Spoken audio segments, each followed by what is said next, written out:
Your Majesty, I welcome you and Her Majesty the Queen Consort to Parliament today on this solemn occasion. Her late Majesty, our treasured Queen, and your beloved and deeply missed mother came here to Westminster Hall many times to receive the congratulations of her loyal subjects in the two Houses of Parliament and to celebrate with them historic landmarks and her long life of dedicated public service. She was both a leader to and a servant of her people. Her humility and integrity commanded the respect and captured the imagination of peoples and nations across the globe.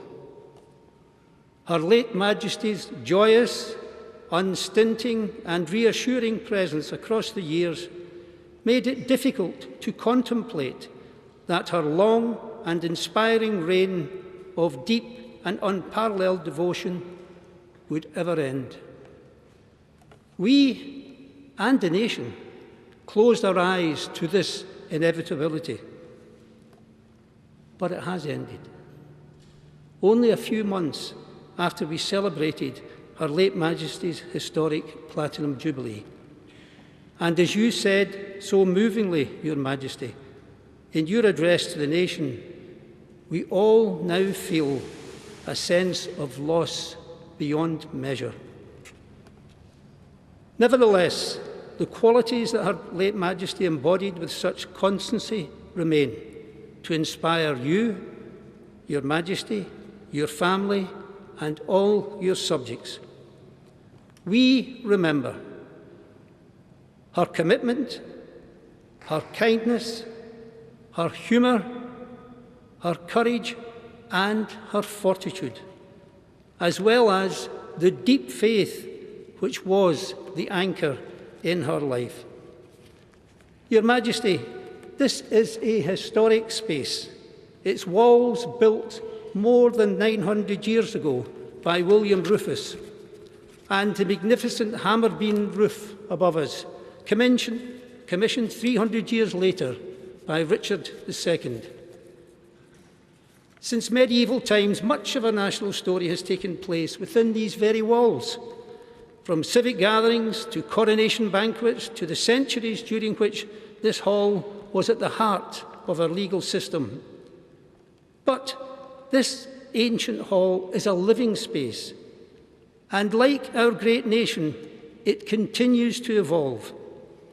In 2012, Her late Majesty came to Westminster Hall to mark her Diamond Jubilee, and we saw the unveiling of the splendid memorial window, commissioned by both members of Parliament's Houses, which now graces the north wall of this historic space.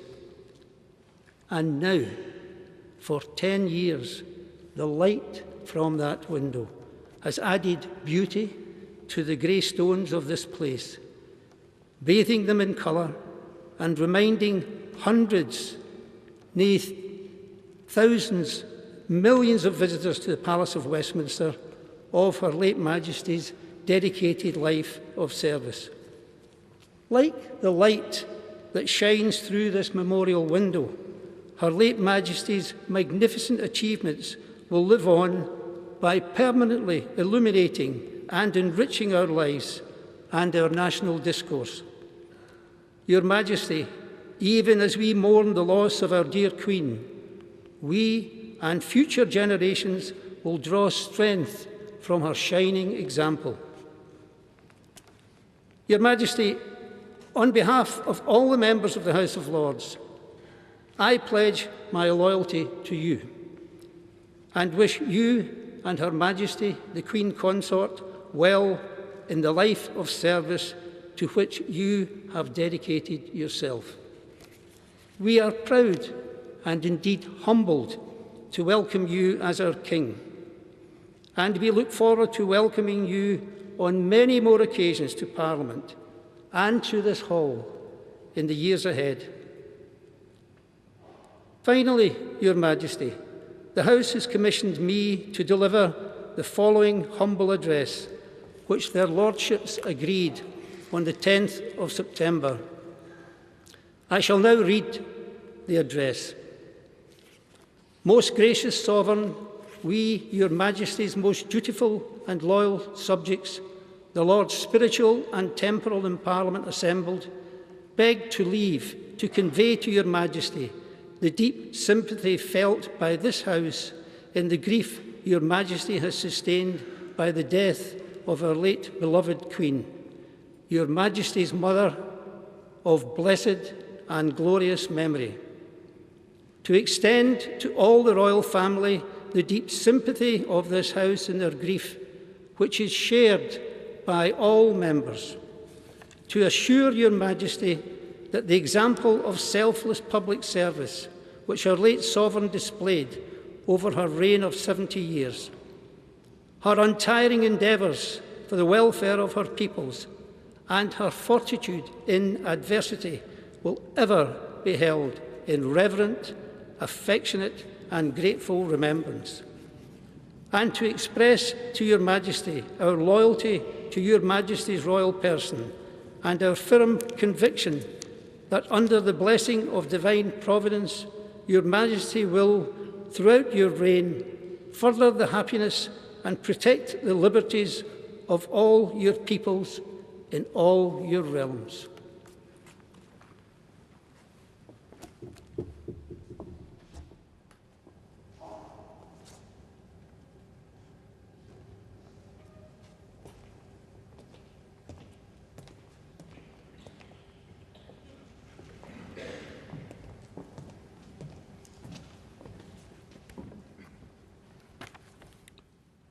Your Majesty, let me repeat our welcome to you and to Her Majesty, the Queen Consorts.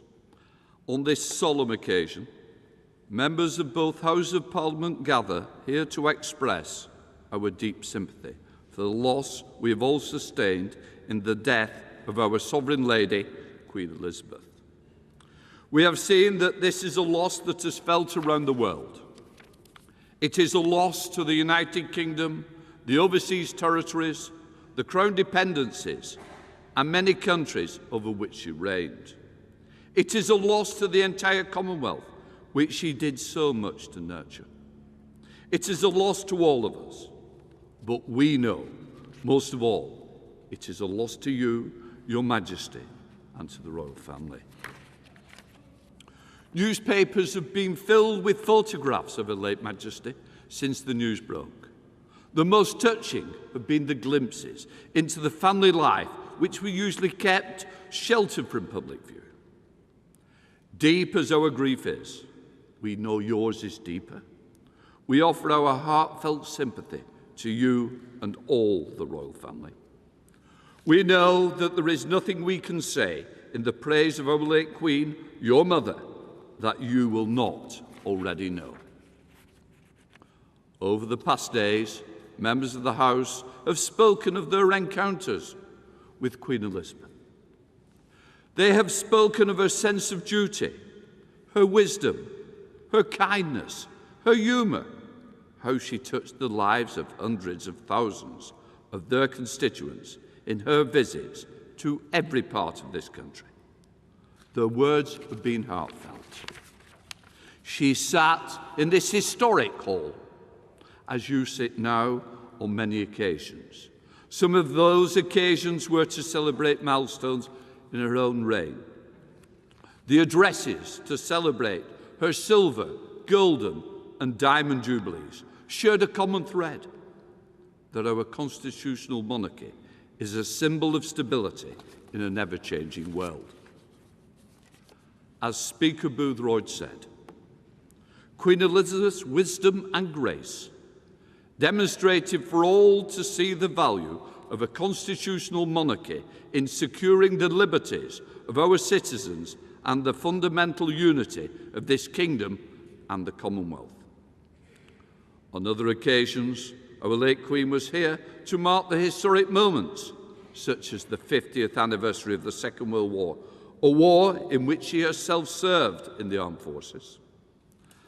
And in 1988, we celebrated the 300th anniversary of the revolutions of 1688 to 1689.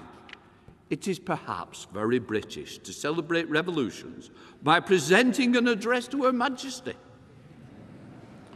But those revolutions led to our constitutional freedoms, set out the foundation for a stable monarchy which protects liberty. In your first address to the nation, you recognised your life would change as a result of the new responsibilities. You pledge yourself to uphold constitutional principles at the heart of our nation. These are weighty responsibilities, as the early Queen Elizabeth said in her final speech to parliamentarians. To be a king and wear a crown is a thing more glorious to them that see it than it is pleasant that them that bear it. We know you hold the greatest respect, the precious traditions, the freedoms and responsibilities of our unique history and our system of parliamentary governance. We know that you will bear those responsibilities which fall to you with the fortitude, dignity demonstrated by Her late Majesty. When the House met at the Accession Council, my first symbolic act was to make the oath to be faithful and bear true allegiance to Your Majesty, King Charles. And so it is my duty to present our humble address to you, our new King, to express both our sorrow and loss of our Sovereign Lady and our confidence in the future in your reign. Most gracious Sovereign, we, Your Majesty's dutiful, loyal subjects, the Commons of the United Kingdom of Great Britain and Northern Ireland, in Parliament assembled, express deep sympathy felt by this House for the great sorrow which Your Majesty has sustained by the death of the late Queen, Your Majesty's mother. Extended to all the royal family the deep sympathy of this House in their grief, which is shared by all its members. Assure Your Majesty that Her late Majesty's unstinting dedication over a reign of over 70 years to the service of our great country and its people, and to the service of the countries and the peoples of the rest of the wider Commonwealth, which will always be held affectionate and grateful remembrance. And to express to Your Majesty our loyalty to you and our conviction that you will strive to uphold the liberties and to promote the happiness of the people in all your realms, now and in years to come.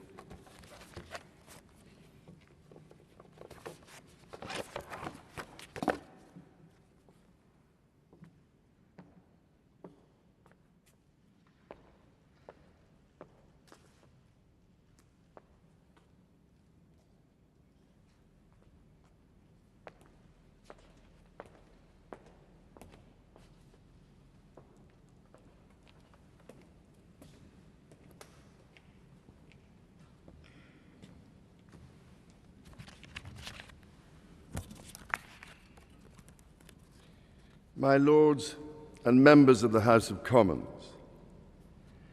I am deeply grateful for the addresses of condolence by the House of Lords and the House of Commons, which so touchingly encompass what our late sovereign, my beloved mother, the Queen, meant to us all. As Shakespeare says of the earlier Queen Elizabeth, she was a pattern to all princes living.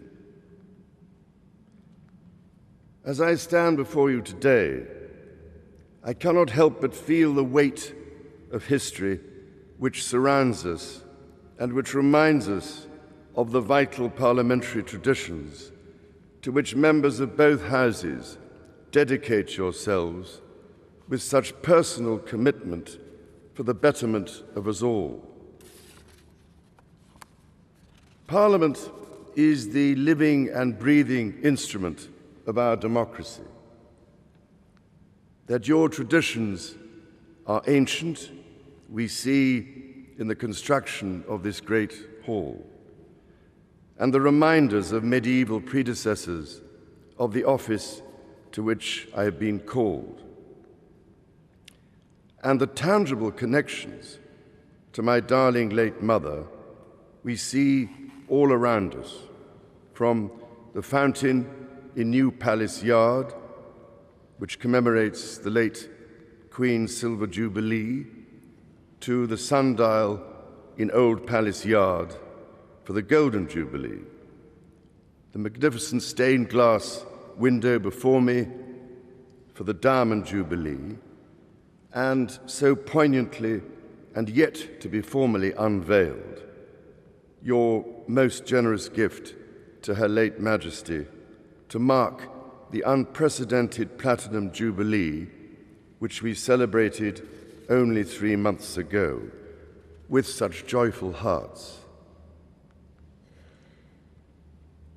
The great bell of Big Ben, one of the most powerful symbols of our nation throughout the world, and housed within the Elizabeth Tower, also named for my mother's Diamond Jubilee, will mark the passage of the late Queen's progress from Buckingham Palace to this Parliament on Wednesday. My Lords and members of the House of Commons, we gather today in remembrance of the remarkable span of the Queen's dedicated service to her nations and peoples. While very young, Her late Majesty pledged herself to serve her country and her people, and to maintain the precious principles of constitutional government which lie at the heart of our nation. This vow she kept with unsurpassed devotion. She set an example of selfless duty, which, with God's help and your counsels, I am resolved faithfully to follow.